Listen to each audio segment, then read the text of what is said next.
friends, welcome back to our channel if you've seen our videos before, and if you're new, my name is Abby, and today I have yet another book haul to share with you.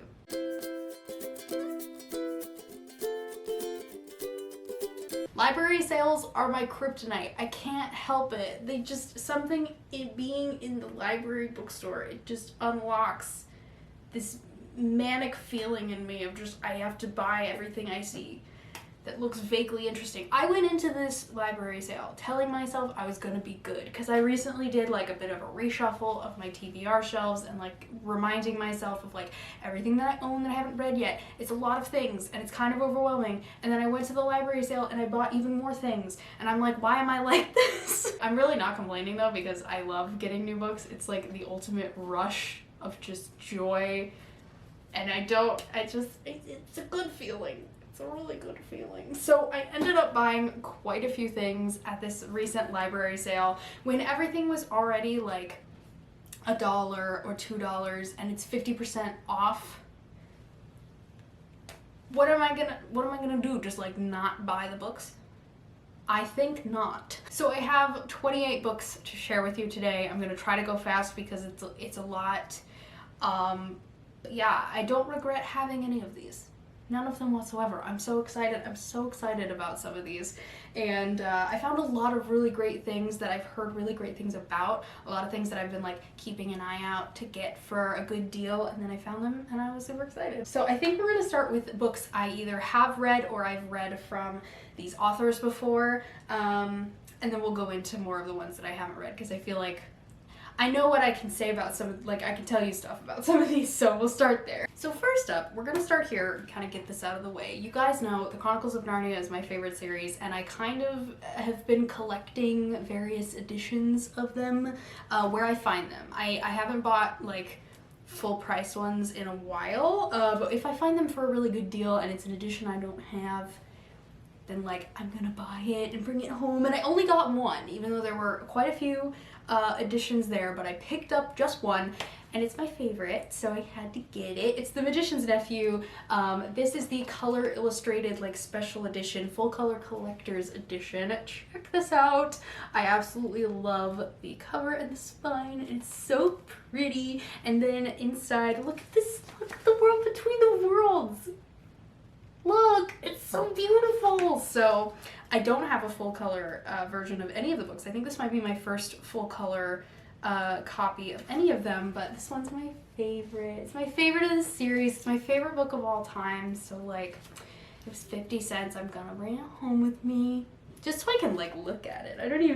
I know the story like back and forth. I just want to look at all the pictures. Next up are a few series that I've kind of like been collecting, or like they're series that I've kept my eyes out for. If I find them like used or for a good deal, then I pick them up. They're ones that this particular one right here is one that I loved when I was a kid, and I have like most of the books of the original series. But I found the 39 Clues Vespers Rising. This is a bind-up of short stories. I was obsessed with the 39 Clues in like middle school. This was like my favorite series at the time, with the original series, because I remember when that came out and I just absolutely loved it. So this followed up, finished out the original 39 Clues series, and then there was like several spin-off series from that, and this was like the kind of bridge between the first two series. So I've ended up being able to collect, here's all the covers, I've ended up being able to collect almost the entire series in this format. I'm only missing book 8, which I feel like is pretty good. So I have, you know, 10 of 11 with this one, and I'm only missing book 8, so I'm pretty excited. I do want to like reread these. I think maybe next year I'll try to just like binge the whole series again, because I really loved this when I was growing up, and I would love to kind of get to read it again. It's a very much like it's scholastic, so it was like edutainment, you know, it's like educational, but it's also entertaining, and this had to do with like globetrotting and famous historical figures and a mystery, and it was great, and I loved it. So I found this and I was really excited to see it, because I did read this, I think, at some point, but it's been a really long time. Then I spotted this and I was so excited to see it. This is How to Break a Dragon's Heart by Cressida Cowell. Another series that I'm kind of collecting as I find them is How to Train Your Dragon. I absolutely adore this series. It's one of my favorites of all time, I think. Honestly, just the series as a whole. The first few books are like very much, you know, how do I say it? Like they're very targeted at like 11-year-old boys, and you can kind of tell, if that makes sense. But once you get into the series as a whole, just absolutely phenomenal, and I love it so much. So this is book 8 of 12, and as of now, I think that means I've got 1, 2, 8, 11, and 12, I think. So I've kind of been keeping my eye out as I see these out and about to add to my collection, because I absolutely adore this series, and the audiobooks are also so good if you're interested in a fun series for kiddos or for the family. David Tennant narrates the audiobooks, and he does a fantastic job as always, so definitely recommend. And another one of my faves from childhood, I found this and I was super excited to see it because I don't think I've actually read this yet. This is the Kane Chronicles Brooklyn House Magician's Manual by Rick Riordan. This is a spin-off, like, bonus material book for the Kane Chronicles, which is his trilogy about Egyptian mythology. If you don't know Rick Riordan, I don't know where you've been, but basically he wrote the Percy Jackson and the Olympian series, and which is like Greek mythology, and then Kane Chronicles is Egyptian mythology, and I absolutely love this trilogy. But I've never actually read this Brooklyn House like bonus. I think it's like some short stories and like quizzes and fun stuff. I don't really know, but I saw this and I was really excited to find it. There's Freak the Griffin. Isn't he cute? Anyway, so yeah, I'm pretty excited to flip through this and go back to my Kane Chronicles era for a bit. I did end up finding 2 Jonathan Stroud novels, which is very exciting. Again, if you've been here for any length of time, you probably know Jonathan Stroud is one of my favorite authors, and I have not read any of the Bartimaeus Quartet yet, but now I own 1, 3, and the prequel book 4 book, so I was really excited to spot these. So I've got Ptolemy's Gate. I don't actually know how you say that, but I'm gonna have to find out, I guess, by the time I end up reading this. This is book 3. And then The Ring of Solomon with this cool like phoenix on the cover. Super cool and shiny. And this is like a prequel / book 4, I believe. It like takes place a long time before the events of the trilogy, I think. So now I'm just missing book 2 and I can properly binge this series, and I'm excited about it. Next up, I ended up finding 3 by Kate DiCamillo. I read, I think The Tale of Despero would have been technically my first Kate DiCamillo I read last year. It was one of my favorite books of the year. I absolutely loved it, and I do actually own a hardcover copy of this, but it's pretty old and beat up, and I don't, I just thought, you know, this is like a nice paperback, and I'm really excited to have this one. This is just like a Scholastic version with the Newbery medal on the front. I absolutely loved this book. It is so sweet and so weirdly dark for like kids story, but it's wonderful. And it follows Despero the mouse as he is going out to seek becoming a hero in this kind of broken down kingdom. And I don't want to say too much because I feel like you just need to experience it for yourself if you want to, but it's excellent. Absolutely loved it. And then this year, one I did not already own, but I read a library copy, The Miraculous Journey of Edward Tulane, which honestly, it's books like this and movies like Toy Story, which is why I can never get rid of anything ever. And that's a problem. But basically, this follows a toy rabbit. It's fully illustrated as well, which is just lovely. There's Edward.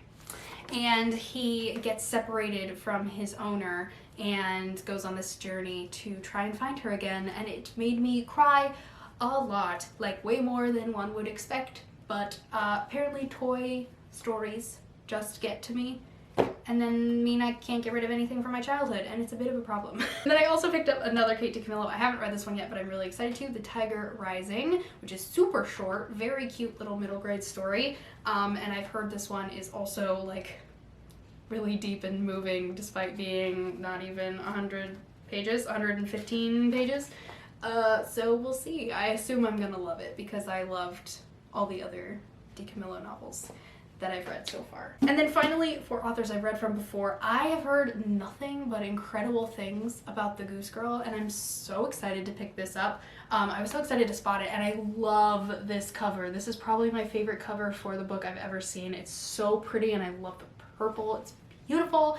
I have read Shannon Hale's Princess Academy and I really, really liked it, so hopefully I will love this one as well. This is a retelling of the fairy tale The Goose Girl, and I don't really know much more than that, and I kind of don't want to. Like, I almost just want to go into it and just see what happens, because that's kind of what I did with Princess Academy, and yeah, I think that'll be a nice experience to have. So that is all the books from authors I have read before, I think. We'll see if I come across more of them. And now we're just going to go into the various books that I've just like heard good things about and they were cheap, so I picked them up.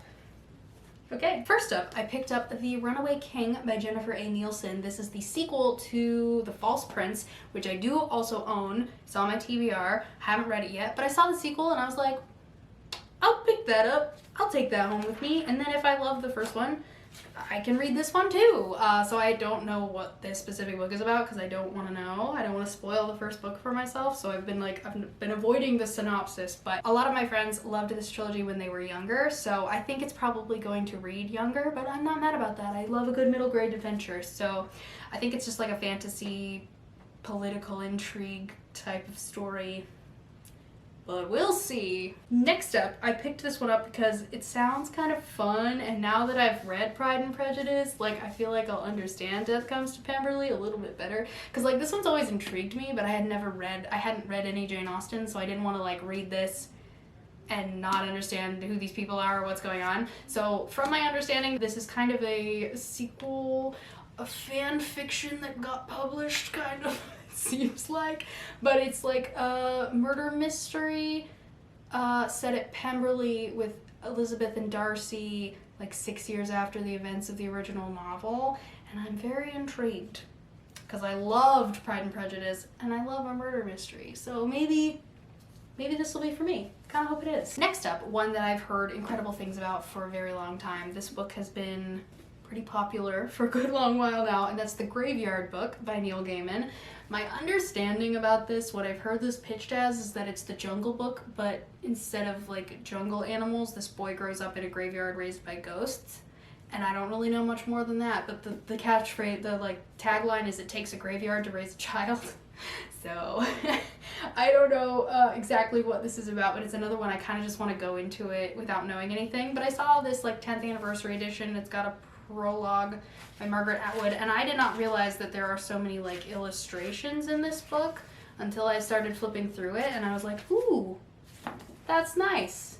Also, I will not admit how long it took me to realize that the cutout in the gravestone is the boy's face, because it took me way too long to realize that. So another one that I've heard great things about, The Witch's Boy by Kelly Barnhill. I believe this one's kind of spooky. Maybe it just looks spooky. Maybe it's not. I don't know. The Washington Post calls it a spellbinding fantasy that begs for a cozy chair and several hours of uninterrupted reading time.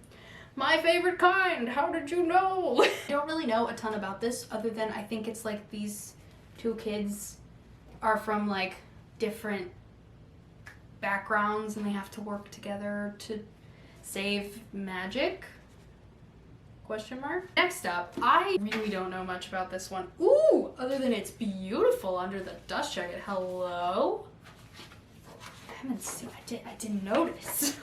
But this was just like a really pretty hardcover in really good condition, so I decided to pick it up. This is 1,000 Nights by E.K. Johnston, whom I've heard great things about. I have several books of hers on my radar, but I haven't read any yet. This one is a retelling of 1001 Nights. Something about like the main character's best friend, sister, I'm not sure who, gets chosen by this king who like takes brides and then they're never heard from again or whatever. It's one of those, and then she's gonna infiltrate the palace and try to kill the king, I assume. So it sounds really good, and again, this cover is beautiful, and I didn't notice until like just now that it's so pretty under the cover too. Look at all the stars. I don't know if you can tell yet by this stack, but I love a retelling. I really do. Speaking of retellings, this one, okay, I didn't really know what this was about until I started flipping through it while I was like cleaning it up, getting it ready to be in this video. Sounds like so much fun. This is The Hero's Guide to Saving Your Kingdom by Christopher Healy.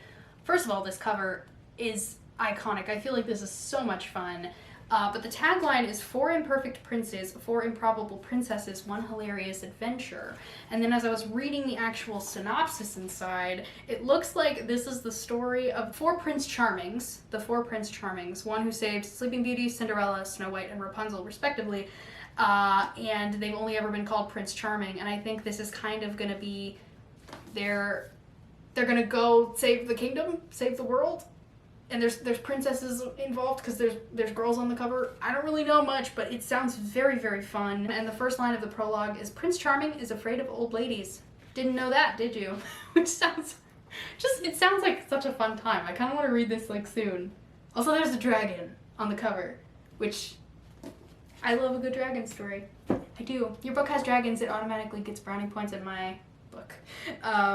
This one, again, sounds really fun. Again, a middle grade adventure that I think I'm going to enjoy, and that is The Very Nearly Honorable League of Pirates, Book 1, Magic Marks the Spot. Okay, so this looks like we are following a girl who wants to get into the Very Nearly Honorable League of Pirates, but they don't let girls in. But she's gonna do it, I'm assuming. She's gonna make her way in there, and it's gonna be chaos, and it's gonna be so much fun, because this cover just screams middle grade adventure, and that is like my favorite thing. So another middle grade that I have heard incredible things about. Literally, I don't think I've ever heard anyone say anything bad about this book, which kind of makes me a little bit nervous, but also very excited. That's Amari and the Night Brothers by B.B. Alston, which I believe is about the girl named Amari and something about, I think there's like a magic school, the Bureau of Supernatural Affairs, something about like illegal magic, and her brother has disappeared and she wants to go find him. And again, I'm really bad at describing books in these kinds of videos because I kind of just want to go into these not knowing anything, because that's like my favorite thing to do, is just to go in blind, but then I let you all go in blind. You know what, here, I'll just show you the synopsis. There you go. You can read it just for yourself. See what you think. Does it sound good? Do you think I would like it? Tell me in the comments. Next, we're gonna go into mysteries, which honestly is one of my favorite genres at this point in my life. I love mysteries, cozy mysteries, murder mysteries. I love them and they make me happy. I finally found the first book in this series. I have been wanting to read these for quite a while, but I have never been able to find the first book when I'm like out thrifting or whatever. But I finally found it and I'm so excited. This is Crocodile on the Sandbank by Elizabeth Peters, which is the first in the Amelia Peabody series. I believe she's an archaeologist or her husband's an archaeologist, but they have a lot of mysteries. This is a very long series, and I think they all take place in Egypt, or at least most of them do, which I'm very intrigued by. And Publishers Weekly on the back says, if Indiana Jones were female, a wife, and a mother who lived in Victorian times, he would be Amelia Peabody Emerson, which has me intrigued enough to try this out, and I'm very excited about it, and I hope I love it. So yeah. And finally, we've got the thing that honestly made this a lot. This is half the haul right here in this stack in my lap. The thing is, like, I've heard nothing but great things about this series. It seems so up my alley. New York Times Book Review calls it the Miss Marple of Botswana, and you guys know, if you've been here for any length of time, probably know I adore Miss Marple. She's my favorite Agatha Christie detective, and I'm so excited to check these out. And I found so many of this series in like the same editions that I was like, I cannot walk away from this many of the #1 ladies detective agency books and just leave them sitting there. Like, look how good they all look together. There's so many of them. They were like 50 cents each, and I was like, I'm gonna do it. I'm gonna buy them all. And then I found book 1, which was really exciting. So now I can actually read the whole thing, which is even better. So this is the #1 Ladies Detective Agency series by Alexander McCall Smith. All I really know about these is that they are set in Africa, and it's this African detective woman who sounds amazing. Precious Ramatswe. That's probably not correct, but I'm gonna listen to the audiobooks as well so I know how to say all these names, because I'm gonna Not stand a chance if I don't. So this is a series of cozy mysteries set in Botswana, which sounds super fun. I don't think I've ever read a book set in Botswana, so I'm kind of really excited about that. So I found the #1 Ladies Detective Agency, then Morality for Beautiful Girls, then the Kalahari Typing School for Men, which I love the orange of this one, and the end papers on these are so pretty. So pretty. The Full Cupboard of Life, which is yellow, which is lovely. It's got a nice green on the inside. Like, just something about this. Oh, it's blue. That's definitely blue, not green. My bad. Something about these is just, they're so satisfying to look at to me. And they're like not that exciting, but something about them is just, it punches you right in the face. This is In the Company of Cheerful Ladies. Blue Shoes and Happiness, which of course is blue. The Good Husband of Zebra Drive, which is like gray on spine. Tea Time for the Traditionally Built.